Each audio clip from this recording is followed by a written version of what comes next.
Hello, everybody, and welcome to another episode of the Inspired Nomads. And this is another pandemic episode where we're going to discuss mostly our focus on how we used to long-term travel and love going everywhere in the world, and now are a bit grounded. And we're going to discuss lots of issues surrounding that. So tonight, or today, depending on what time it is when you're listening to this, I have special guest Sue Cockell, and while I am in New Zealand, she is in England. So Sue, can you tell us a little bit about yourself? Yeah, sure. I am 50, turned 50 last year. I have been traveling long term for about 5 years and created my blog Sue Where Why What to firstly document my journey, and secondly to inspire other women who are over 40 and maybe have changes happening in their lives that they can travel alone and travel solo. So that's a little bit about my background, and I'm from the UK. And where were you? What's your last international trip that you came back from? It was the States, actually. Yeah, I was on a road trip from Nashville, Memphis, New Orleans. Wow, And, good thing you got there. Yeah, I'm sure we'll get into all of that because it wasn't quite the trip I had planned. And before that, I was in New Zealand. So yeah, at the beginning of the year, I was in New Zealand too. Yeah. So I'm very jealous of you. Yeah, I'm very lucky to be here, I have to say. I know, I mean, you have a really poignant but very interesting story about how you got into the long-term travel. So can you tell us about that? Yeah, sure. I had to put it mildly, I had a really bad year in 2014. And I lost my husband in December. Unfortunately, 9 months before that, I'd lost my dad. And then in between, my father-in-law, actually. So yeah, it was kind of a big deal for me. So there was a lot of stuff that happened. I was working full time. I had a corporate job for 18 years. I was very happy there, but with everything that happened, I just had no desire to go back to that life. And also, me and my husband, we'd been together for 18 years. And wow. Yeah, it was a long time, and we were so much part of each other's lives that it was kind of like I felt I needed to find out who I was, kind of 20 years on from when I was on my own last time. And I went back to what I was passionate about, which is travel. And I traveled alone a lot when I was in my 20s. So it wasn't such a big leap for me. And I kind of felt that if I followed my passion and I went with things that I loved doing before I became more of an adult and had all this stuff to deal with, that would be an opportunity for me to just heal a little bit and grieve. And to a certain degree, run away, I guess, is the other thing. Yeah. I think you've been traveling like this for roughly 5 years now? Yeah, so that was 2014. 2015, I had some amazing friends and family who know that I love to go away, and we're very much, oh, I'm going to Borneo, do you want to come? And oh, should we meet in Hawaii? Let's go to Greece. Come camping with me in Oregon. So I did all of that. So I was only home for like 4 weeks at a time, and then I'd go off with someone else. And that was amazing. But then at the end of that year, I kind of realized that this is a long haul for me, and I can't be relying on other people and people to invite me. I needed to kind of take control. So I wrote out my life list of, I think it had 117 things on it. I wrote out everything that I wanted to do, and so much of it was based around travel. And then I just started moving through and ticking things off from there. And that kind of was my roadmap for the first few years. And I still have it. I renewed it last year and revamped it and everything. But yeah, that's kind of been my drive and my focus and my direction.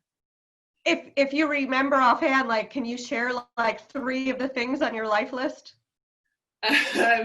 Yes, one was learn Spanish. So I went to Cuba, and I was in Cuba for a month. I was in staying in a casa in Havana for 2 weeks on a really intensive Spanish course. So I had that. The other thing was learn to sail. And I've done quite a lot of that, and that was taking a course but also taking part in a regatta. So I've done a lot of sailing in the Caribbean, and a lot of adventures, good and bad, have come from come from my sailing. And climbing Mount Kilimanjaro, which I did to celebrate turning 50 last year. So yep, that was I remember the blog post. I was like, wow. And all the, I mean, I had trouble with altitude sickness in Peru, and I was like, oh my God, I was like, I felt for you. And I was like, I don't think I could do that. So good for you. Yeah, thank you. Well, it's kind of to see if I could do it. I was half expecting that I wouldn't be able to. So yeah, I did a lot of training. It was a huge moment. But now I'm kind of like, right, I don't need to do any of those big things anymore. Yeah.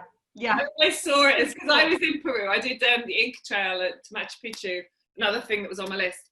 And I thought then, right, I don't want to leave it too long before I actually do the Kilimanjaro one, because and I really also like how you call it a life list and not a bucket list. I imagine it's slightly different anyway, but what a nice name. Well, I kind of thought that, because bucket list comes with all these things to do before you die scenario, right? And for me, it was kind of a little bit too close to home. So I thought, no, it's not about rushing to do something, and it's not about focusing on anything else. It's about living the life that I'm lucky enough to still be living, you know? Right. Yep. And thinking about all this travel that you've done and plan to do, how are you able to afford doing it? Well, pretty much my lifestyle has been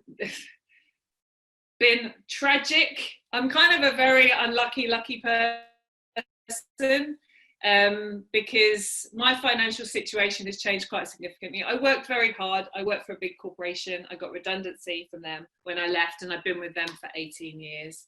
I had investments with Terry. My dad, because I lost my dad, I used that to pay off. I've got 2 properties. So I've got my house and a flat that we were always renting out. And I literally just moved into the flat 6 months ago. And now I'm renting the house out, so I get the rent from that. But also because Terry was quite young at the time, and he worked for a big organization. They have insurance. And so that organization paid me the insurance money.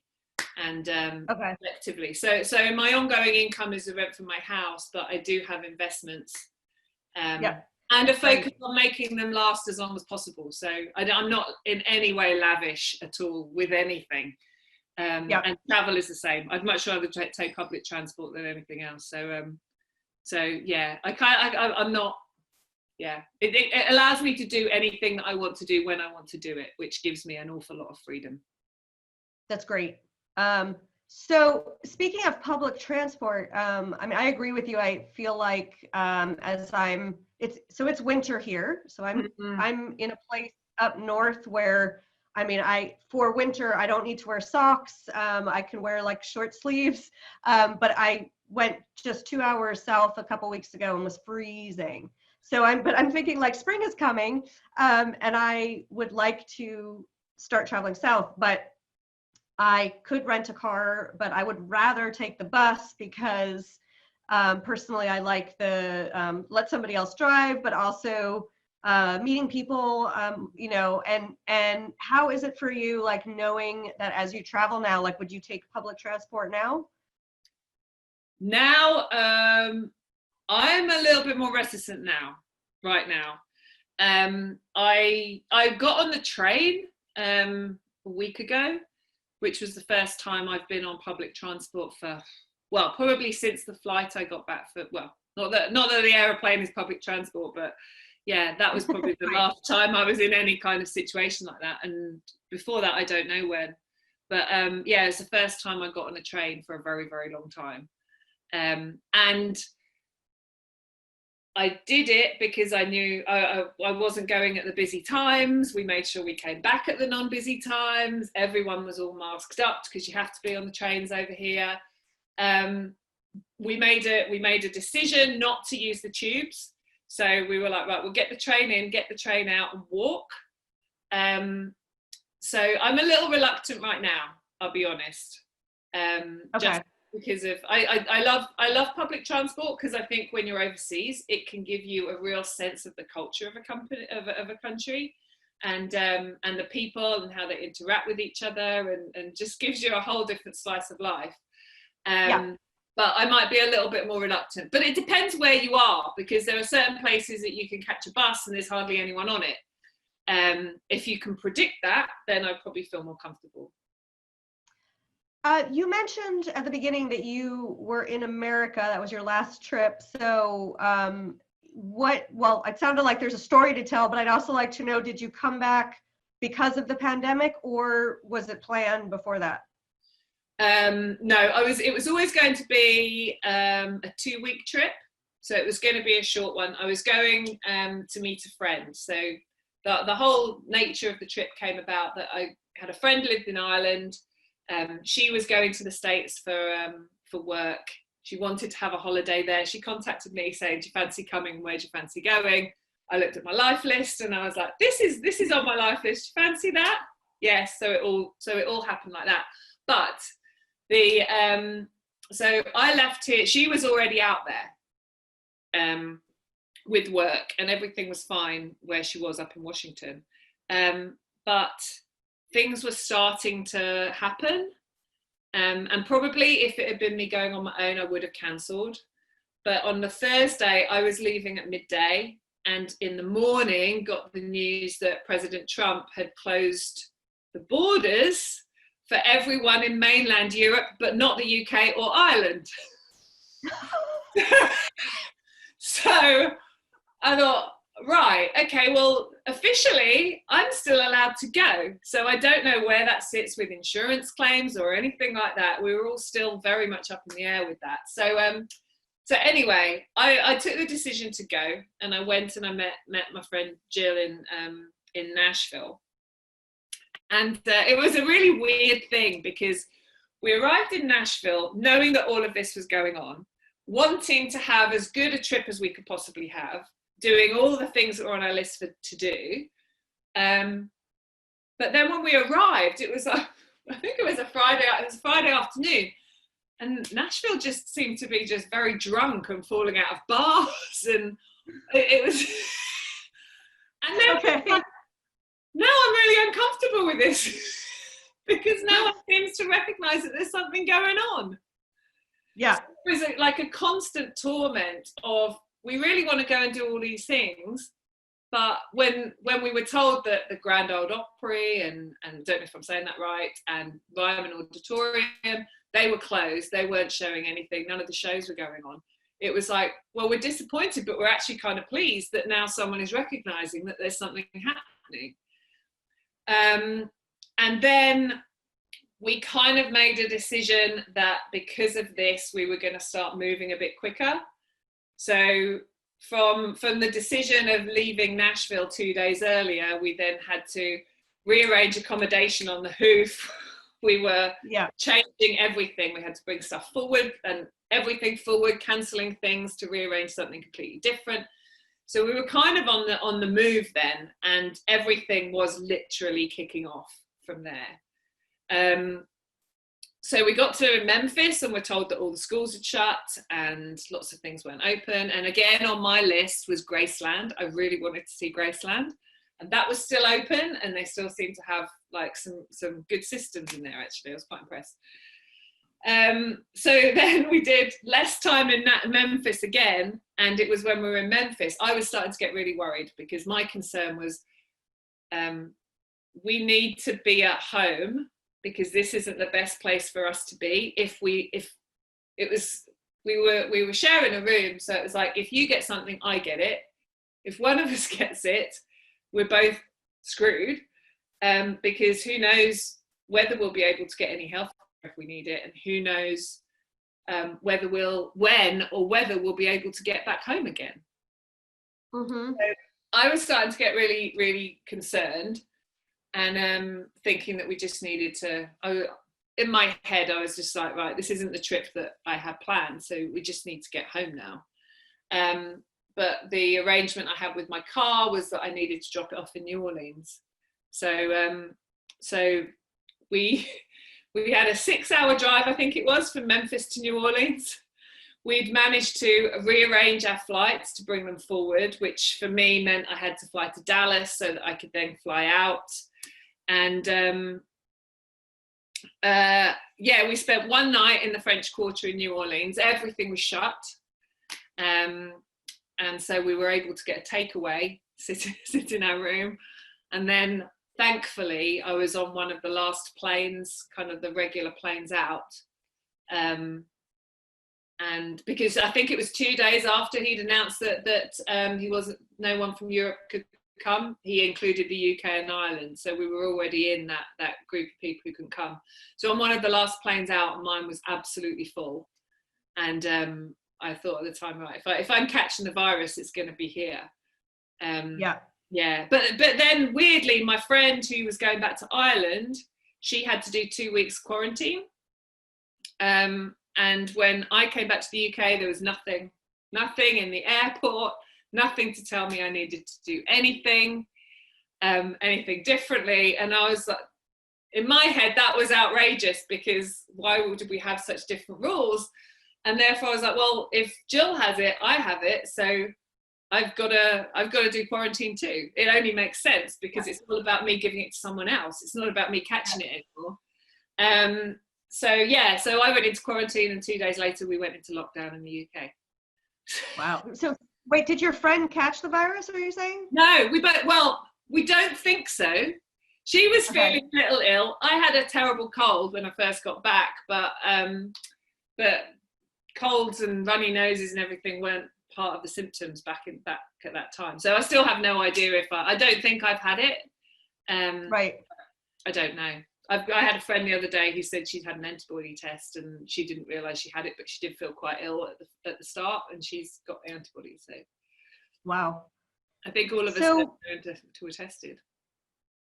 So now that so 5 years you have gotten used to traveling a lot and internationally, and now you've been grounded. At least certainly internationally, but completely for a while. So how has that experience been for you? Being grounded and being here, it's been hard. I mean, I live on my own. I'm in a flat. I'm 2 floors up. We don't have any garden or anything like that. So and I moved in here at the end of January. So it's kind of like, it wasn't the best timing, because my house is around the corner, it's got a nice garden and everything, but it was in a lot of ways. So I wasn't convinced I'd do that well, if I'm honest, because I was struggling a little bit at the start of the year. My sister lives in Australia. She's the only family, her and her family are my only family now. And so I left them with the expectation I'd be going back in September. And 5 years post losing Terry, I was in a very weird place. I think I've been charging forward for so long. And then it kind of, so I wasn't overly hopeful. But because of all of that, I knew that I had to just focus on my mental health. And it's one of those situations where it's like, well, we can't change it. We just got to live with it. And I think actually the grief that I've been through really helped me with it, because it was like, we can't change the situation. We just got to deal with it. And at least it will come to an end. At some point it will. We don't know when that is, but it will come to an end. And in that way, it's different. It never comes to an end. So as far as I'm concerned, it's, well, just knuckle down. You have to do it. You don't have a choice. You got to focus on the current, because what's gone is gone. We don't know what the future's going to look like, but you just got to knuckle down and get through it and focus on yourself and stay as healthy and fit as I could. and get some fresh air. And yeah, I took a few courses and stuff all about time management and got myself into a routine, and it really got me through, I think. On the note of fitness, I'm curious, do you have any tips? Because like I'm trying, I just feel like COVID is not a good time to lose weight. Oh, do you know what? No, it's really not a good time to lose weight. And I have to admit, I've been drinking a lot of wine and gin, and I've been eating. But the thing, again, it's kind of eating on your own all the time. So yeah. I have like this delivery that I've had, which is 2 meals, like 6 meals, but each one lasts for 2 people. So each one lasts for 2 days. And that to me has been really good for portion control, because I know I have to make it last. So that's really helped me. Like been forced. I'm on antibiotics now, so the last week I haven't been able to drink either. But yeah, I travel. I've never been a workout from home kind of person. I'll go out for a run and stuff, and I enjoy running and hiking and things like that when I'm traveling. But yeah, I've been running, but I've had a problem with my Achilles for the last couple of weeks, and there's nowhere to hike really around here.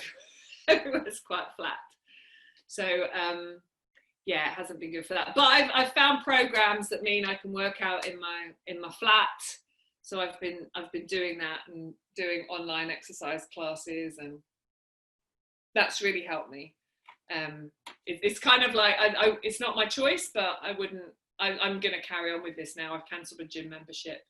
But when I'm traveling, normally staying fit on a regular basis is like my nemesis. I'm not very good at it at all. It's like I go with very good intentions, but I really struggle. Yeah. So when you travel, is sort of hiking and moving around your main exercise? Yeah, I try and include wherever I can. I try and include something that's active. So that's why I like to hike when I'm somewhere, or I like to go for a run, or kayaking, or like kind of anything that has some kind of element of activity, just so that I'm doing something. And it's like I don't have a choice, because I don't exercise because I love it. I exercise because of how it makes me feel afterwards. So whenever I'm exercising, I'm just waiting for it to stop. We're not waiting. Yeah. I'm just thinking it'll stop soon. Totally. So I get on with everything else. Yeah. It's funny because I found a Latin dance class here, and it was so contrary to your situation, everything here is an uphill, and like a steep uphill. And since I'm out of practice running, like trying to get started running on hills like that, I just couldn't do it. So the Latin dance has been amazing, like to, get some cardio in, and it just doesn't feel like enough, but it's like, but it's better than nothing. So. But it's a fun way of keeping fit as well. Oh yeah. And it's one of those things where, I mean, the teacher's really good at it. Most of us are not anywhere near as good as she is, so I don't know what I'm doing. I figure I'm doing something, and it kind of all works out, and you make friends with people because like you felt good and you twirled, and so it's all good. Oh, it's a brilliant way of meeting. I learned. I've taken the times I've been in Latin America. So in Cuba, I took salsa lessons, and in Dominican Republic, I took salsa and merengue and bachata. I'm rubbish. I'm not a dancer at all. And I always love seeing their faces when I start, and the teachers are like, but I do enjoy it. I enjoy the movement, and I don't know, learning salsa, I was just sweating like anything. And we do we started with an hour, and then we went for 2 hours, and just really loved it. It was a great brain break as well from spending so much intense time doing the Spanish lessons. It's great. So you mentioned also that you are going on a trip this weekend. So where are you headed? Well, my friend wanted to go away. She's a teacher, so this is the summer holidays. And she's like, I just want to go and relax on a beach somewhere. And so that's what she's been saying to me. So then we both had a chat, and we both realized that she travels a lot as well. And both of us were, I don't feel comfortable to get on a plane right now. So we had a rethink and decided that we're going to go on a road trip instead. So go to the places that we've kind of talked about and have been on my list. And now there's no tourists there. Yep. So we're driving up to Scotland on Saturday for 10 days around Fort William and the Isle of Skye and Oban and the Isle of Mull. And yeah, it's just beautiful around. So kind of thought it was maybe a good time to go and just try it. So again, no public transport, no flying. We're in the car together. We've kind of created a bubble between two of us. She lives on her own as well. So yeah, we'll see how we go. But before that, I've done a lot of research and spoken to people about what do we need to do to make ourselves feel comfortable and safe. I've just written a post on it actually. But yeah, so it's kind of like all the research that we've done and things that I've heard that can make us feel more comfortable. So of course we're taking masks and bucket loads of hand sanitizer and all sorts of other things that wouldn't normally be on the list of stuff to take. What can you share a few of those? Because I'm sure people listening would love to know what those are. Yeah. So there's a hotel. Well, there's a hotel chain here, first of all, called the Premier Inn. And my friends, and normally I'm a big fan of independent. I love Airbnb, independent small boutique hotels, or self-catering accommodation. But what she said is there's this chain, and they've been housing doctors and nurses through the whole pandemic. So the theory is, well, they'll be really good at it. So we're staying in a few of those where we can, and other than that, we're going with some small like B&B accommodation. But with the ones which, because everything only really has a review up till March. So taking reviews from March. Yeah, and booking.com gives a cleanliness rating. So we've gone for places that were really clean beforehand and recognised as clean because we think they're going to have really high standards coming out of the other side of this. Taking antiseptic wipes and antiseptic spray to spray everything down in the rooms for when we arrive. And then asking to not be disturbed so nobody else is coming into the room. Potentially taking out teas, coffees, crockery, all of that kind of stuff. We're taking like sporks. Yeah. So we've got our own stuff. What else have we done? There's been quite a few things, and actually I interviewed. I've got a friend who runs some property. She's got some holiday let properties, and so I thought it'd be interesting to hear her perspective as well. So I kind of did an interview with her the other day, which I still need to write up, and just hearing all of the things that they're doing now to make sure everyone is comfortable and safe. It was a really good learning point for me, because I thought we need to support the tourism industry. The tourism industry currently is on its knees everywhere. Yeah. And so that to me says I need to go, and I need to be traveling, and I need to be telling people what they can do to make themselves feel comfortable to travel, but also how I found it. And we need to go out there, and you shouldn't be scared about it. And chatting to my friend Tracy was great for that, because all of the stuff they're doing, and she sent me all of the guidelines that they send out to their guests beforehand and what they give them, and all of these things that organizations need to do and businesses need to do. And I figure that everywhere needs to be really vigilant, because if they're not now, they will close. And if they close again, they won't survive. So it's in their best interests to keep us as safe as possible and to be as vigilant as possible, but it's a two-way process. So we need to be conscious of ourselves, but we also need to respect and believe that they're doing the best job that they possibly can. Yeah, absolutely. When you think about all the international travel that you can't do right now, what about it do you miss the most?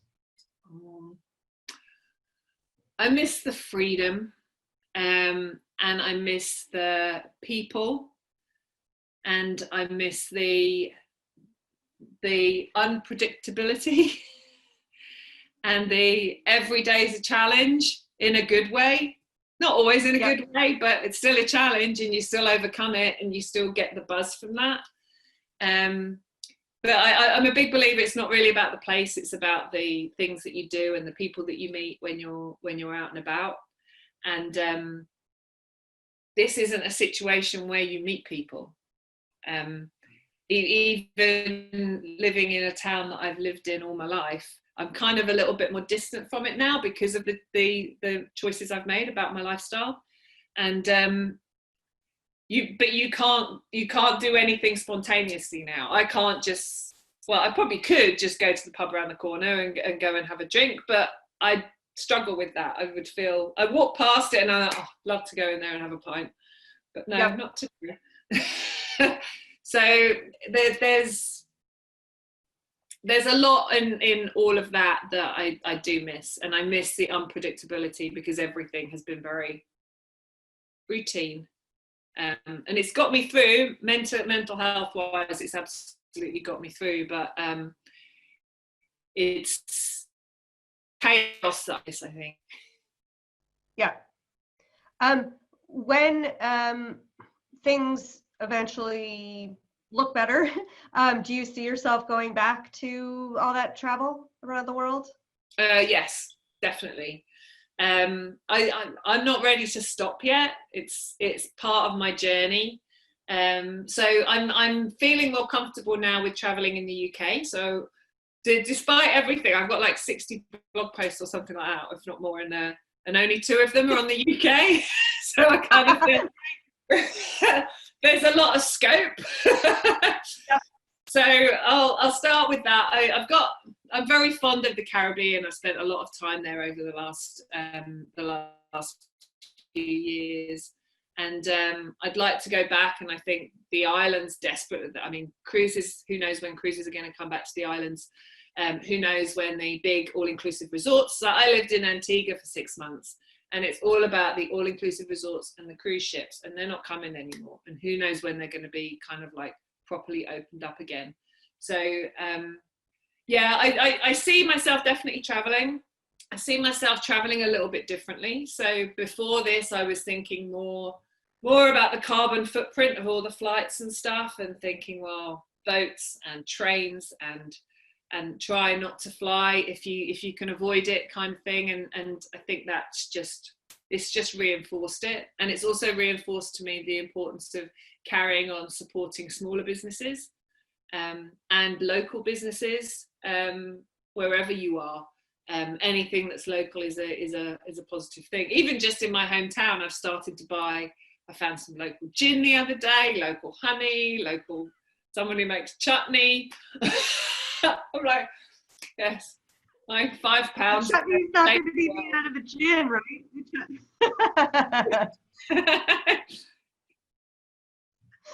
Oh my God. Yes, the UK has some really good gin, I have to say. Yes.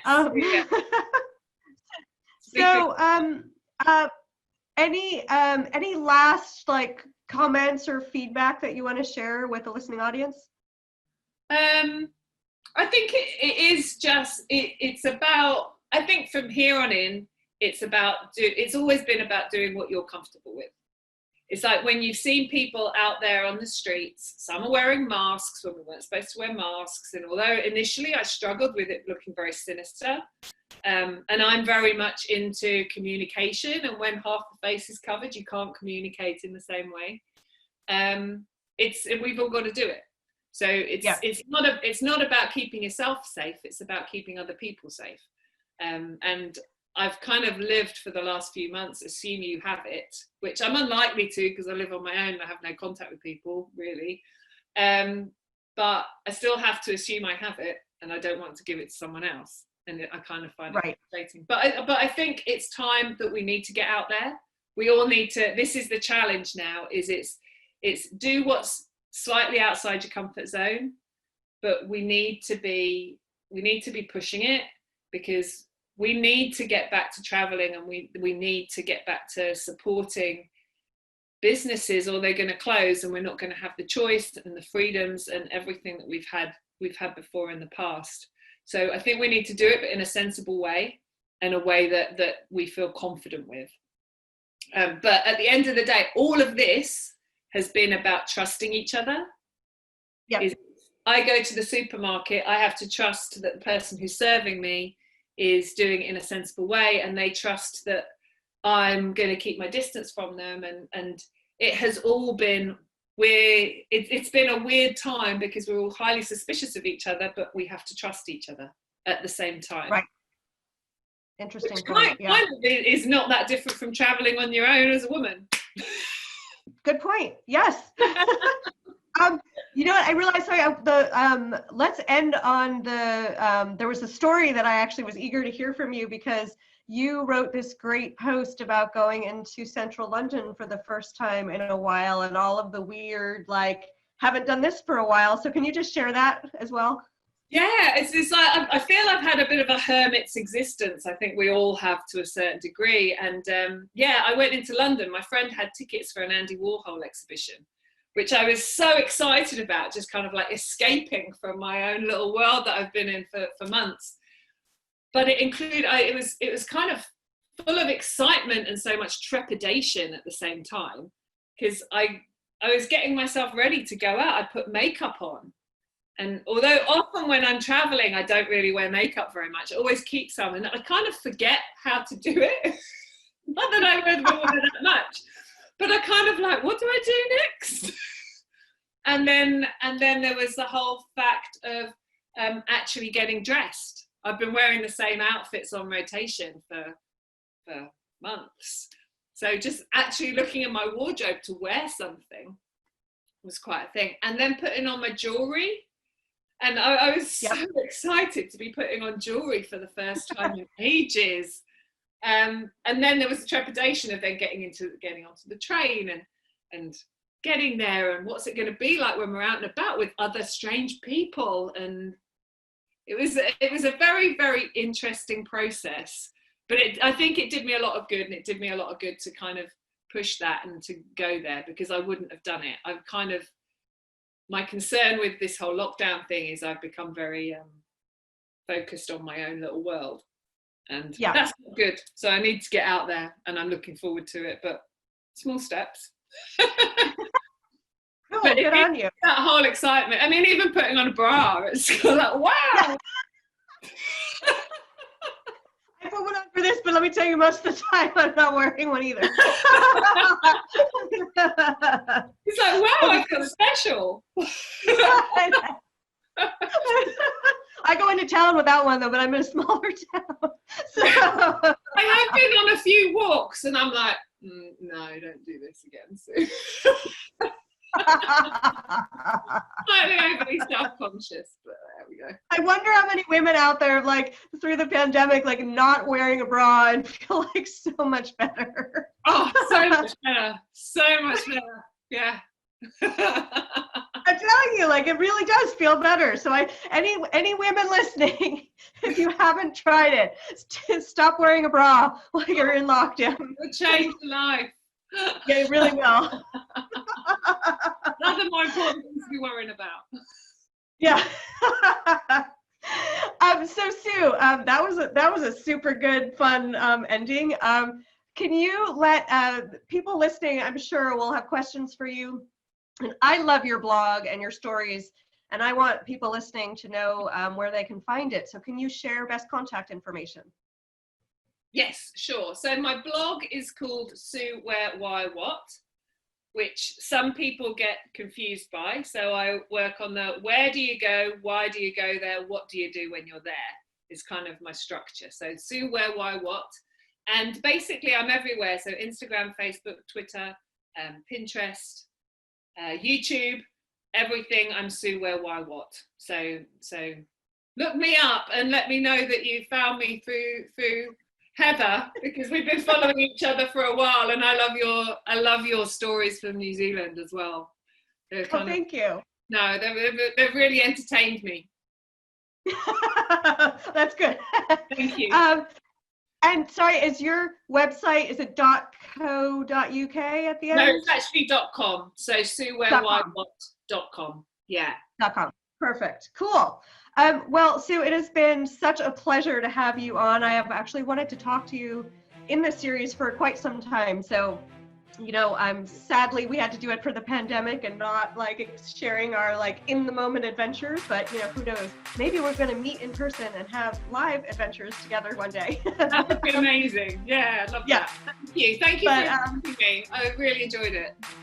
Yeah, I enjoyed having you. And for anyone listening or watching, if you would like to be a future guest on the show, you can apply to do that at www.interviewquestionnaire.com. Feedback is always welcome. You can let us know how you like the show. You can send me any questions you'd like me to ask future guests about the experience of not being able to travel, lockdown, or travel itself, anything you want in that domain.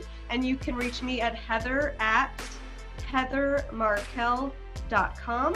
Thank you so much for listening to another episode of the Inspired Nomads. Until next time, take care. Bye-bye. Bye.